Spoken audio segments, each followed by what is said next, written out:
Hey YouTubers, it's me, Lonnie Clark, Nuts for Art again.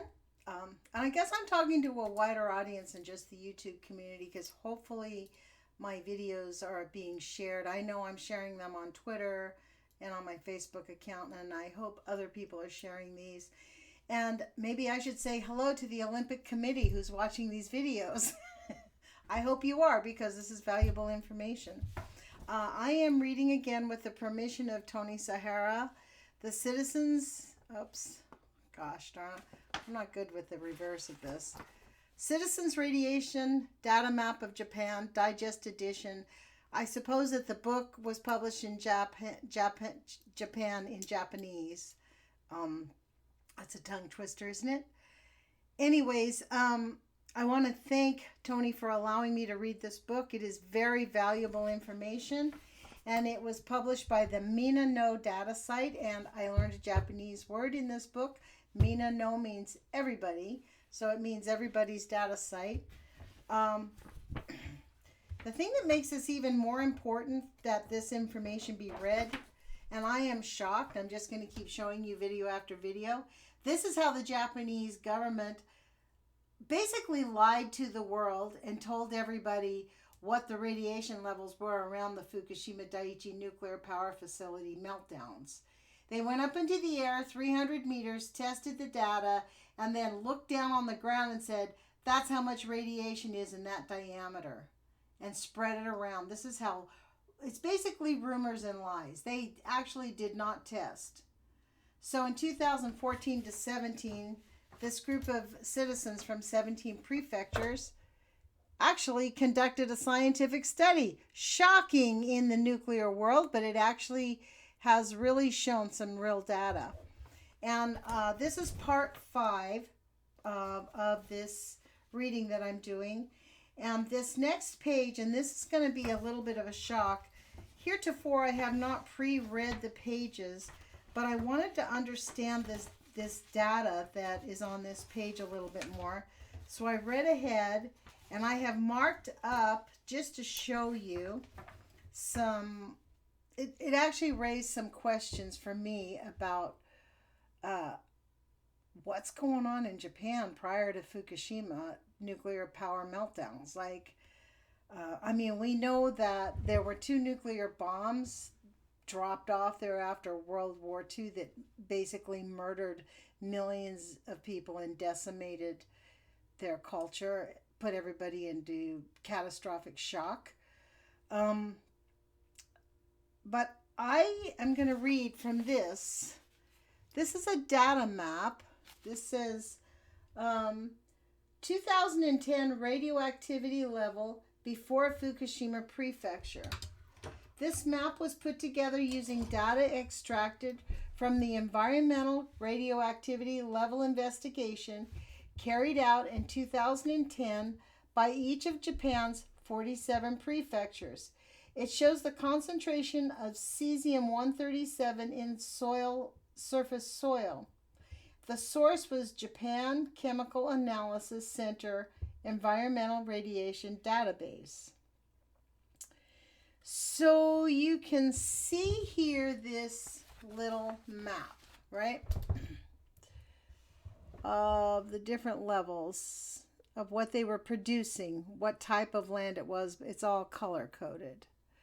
But this is the information, and I'm not going to go through every one of these. You can see that most of them relatively more or less low, although 20 used to be cause for concern. Anything over 10 was cause for concern. At least it was in the United States. Gosh, I hope you're seeing this. Because between me and you, I honestly can't read a word without my glasses on. But you see where I put those 5 circles? I circled the 5 big numbers because I don't know the geography of Japan, and I don't know why those 5 were there. So the 5 that I selected were in Iwate Prefecture, in Takizawa Village, had 40.4. Ibaraki in Tokai Village had 57. Nagano, in Nagano City, had 72. This is becquerels 137.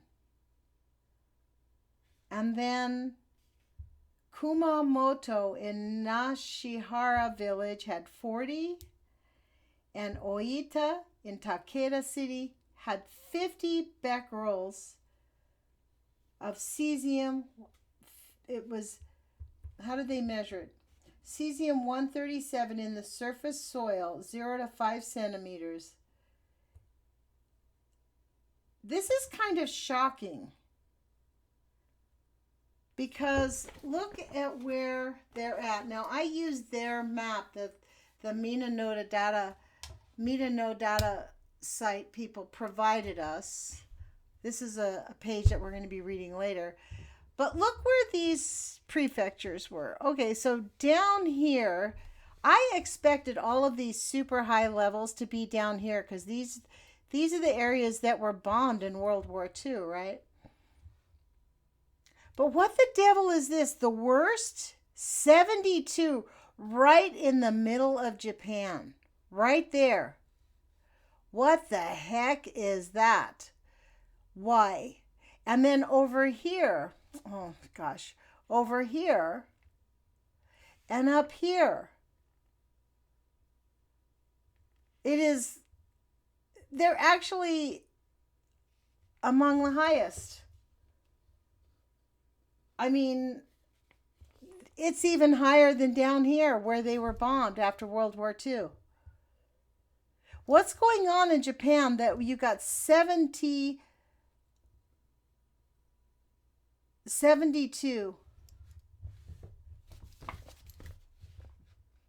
I mean, I just can't believe that. I just can't believe that. So I honestly, to me, this information raises a lot more questions than it answers. And I wonder how it is that, or maybe I'm misinterpreting it incorrectly, but this is where they baffle us with bullshit because this is incomprehensible. And I'm going to just hold this up so you guys can see what the levels were. The maximum was 72. So why was that? Why was the maximum 72 in the heart of Japan? What is going on there that people don't know about?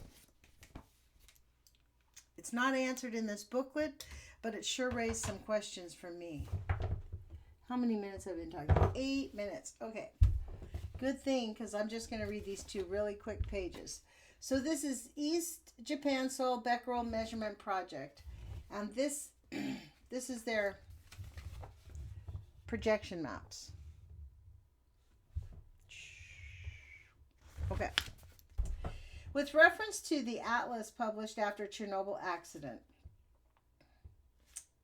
5 years after the 1986 Chernobyl nuclear power plant accident, 3 ex-Soviet countries which suffered heavy contamination, Russia, Ukraine, and Belarus, enacted the Chernobyl Law, which aimed to reduce human radiation exposure by establishing strict contamination exclusion zones based on air, dose, and detailed soil contamination measurement data.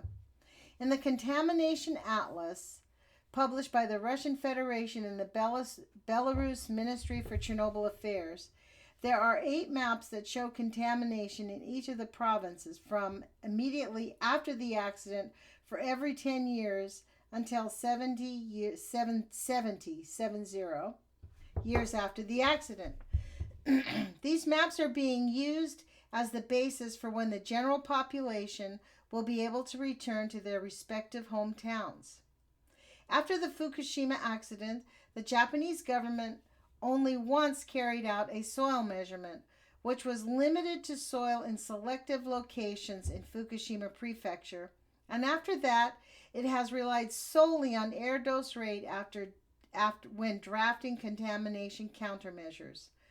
Moreover, the government is imposing a severe standard of 20 millisieverts per year, which in Chernobyl corresponds to mandatory resettlement zone, and residents are being forced to return to their hometowns if exposure doses go below this threshold. Okay, so let me read that again. Moreover, the government is imposing a severe 20 millisievert per year mandatory resettlement zone, which I'm sorry, I'm messing up that sentence. I'm going to reread it, and please bear with me. Moreover, the government is imposing a severe standard of 20 millisieverts per year, which in Chernobyl corresponds to the mandatory resettlement zone. I'll show you the map.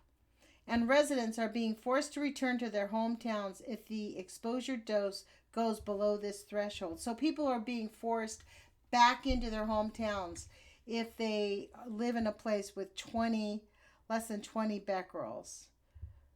So this little inlet is the Russian Federation map, the atlas, and that is the zone. Oh Lord, what have humans done to our beautiful planet? 100 years from now, the prediction map is only possible precisely because soil becquerel measurements have been conducted. The map above is a prediction of radioactive contamination in eastern Japan, which was drafted following the example of the Chernobyl Atlas. It would not be possible to draft such a prediction map based solely on the estimates of air dose that the government carried out by aircraft monitoring. Cesium-134 has a half-life of 2 years and rapidly decays, whereas cesium-137, which has a half-life of 30 years, decreases at a much slower rate along the green decay curve to the right. And I'll show you that in a minute. According to this prediction map, there will still be many areas not suitable for people to live 100 years from now. Because it was not possible to carry out soil measurements in the difficult to return zone, I am sorry, that makes me laugh still. Because it was not possible to carry out soil measurements in the difficult to return zone adjacent to the Fukushima nuclear power plant, the forecast there is even more serious than what is shown on this map. Okay, so the Atlas, which is this Russian Federation, this thing, it says the Atlas was drafted using, I don't know what this means, 37 billion becquerels per kilogram per square meter. Wow. But this map uses becquerels per kilogram. When converting cesium into the data site analysis, uses the same area conversion as the Japanese Ministry of Environment, which assumes that the specific gravity of the soil is 1.3, while radioactive cesium remains in the surface soil layer 0 to 5 centimeters. In the Fukushima Daiichi nuclear power plant accident, cesium-134 and 137 were emitted at a ratio of about 1 to 1. Because the ratio of cesium-137 is larger in comparison to the Chernobyl accident, the sum of the two nuclides is being monitored in Japan. And there is an asterisk that says, due to weather disturbances and other factors, it is possible that radioactivity reduction proceeds at a faster rate than anticipated in this map, but this should not be overly expected. Okay, so check this out. That is the map. 2031. I'm going to open this whole book up so you can see the whole shebang. That is the map. Let's see. That's 2011, 2021. And remember, the Fukushima Daiichi nuclear power plant and its vicinity did not even get tested. So this is not accurate. And there is also nothing in here that accounts for disasters that spreads the nuclear radiation everywhere, like we just had with that typhoon. This is disgusting. And here is the graph. Gosh darn it. Maybe by the time I finish doing this reading, I'll figure this one out. Hello. Oh, wrong thing. Okay. There we go. There's the... You see that little box? So what is this thing showing us? So this is 0, 50, 100, 150, and 200%. This is 2011, 21, 31, 41, 21, 11. Cesium-137 will be reduced to 10% in 100 years. Holy crap. So in 2021, it's still at 86%. It goes down from 200% to 86. That's cesium-134. This is cesium-134. And this is cesium-137. By 2021, which is 2 years from now, it's reduced to 81%. Cesium-134. This is cesium-137. This is cesium-134, 137. This is cesium-134. Reduces in 2.5 years, right? Wow.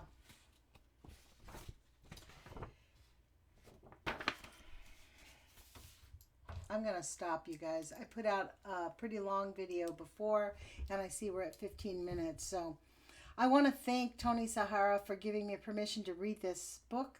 I think it's very, very, very important, and it shows the malintent of the nuclear industry and really just the elitist, murderous attitude of Shinzo Abe and the Japanese government who, you know, as an American, honestly, my government is shameful.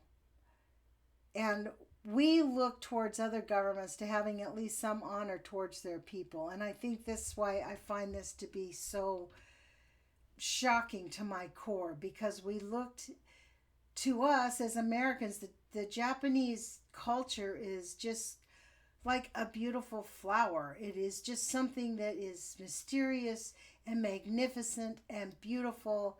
And the way, at least I viewed it as an American, was that it was a country that was based on honoring its people, honoring its culture, honoring its magnificent land. I'm nonplussed at the lack of humanity coming out of the Japanese government and the Japanese scientists and the Japanese business people who are involved in the nuclear industry. I mean, I expected out of the United States government, which has been based on murder, death, kill from day one, right? But this is incomprehensible. I don't know how you guys feel about it, but I'm in shock, and it is going on 9 years now, 8 years. 2020 is going to be 9 years. So it's 8.5, more than 8.5 years. We've had to have this on our consciousness that the people in charge continue to lie to us. And now they're having Olympics there to just normalize nuclear contamination and murder, death, kill, and death by nuclear contamination. Without anybody, nobody's allowed to talk about it. So if you do want to share these videos, please contact me at Nuts for Art. I post them up that does not allow embedding, because we have been victims of malicious pro-nukers saying horrible things. And so I definitely would love to share this with you if you want it. So put your courage feet on, you guys. And you know what? It's up to us. And I really believe that we have the power to overcome them. I think that's why we're here on this planet at this time, is to help save our Mother Earth and to help save humanity and to bring us back to a point of truly honoring our species and every other species on this planet and understanding our place in the universe. And the gift we have in the universe is love. And I, for one, that's my story, and I'm sticking with it. Put your courage feet on, you guys. Take care, and I'll see you again soon. Ciao.